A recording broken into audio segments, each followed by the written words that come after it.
మన ఇళ్లల్లో వంటగదిలో మనం రకరకాల జార్లు వాడతాం. పింగాణి పాత్రలు వాడతాం.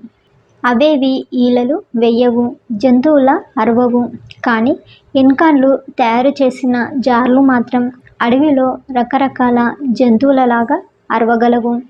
కొన్ని ఈల వేసినట్లు అరిస్తే మరికొన్ని నక్కలు అరిచినట్లు ఉంటాయి. ఇలా అడవిలో అరుపులన్నీ ఇంట్లోనే వినవచ్చు.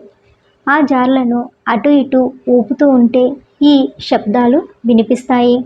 కొన్నిసార్లు నీళ్ల శబ్దం కూడా వినిపిస్తుంది.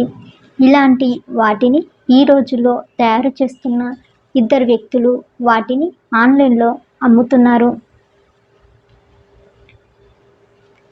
పాత పెరు వస్తువుల్ని పోలినవి అంటూ అలాంటి వాటినే తయారు చేసి అమ్ముతున్నారు. ఈ వీడియో మీకు నచ్చితే లైక్, షేర్ అండ్ సబ్స్క్రైబ్ చేయడం మర్చిపోకండి.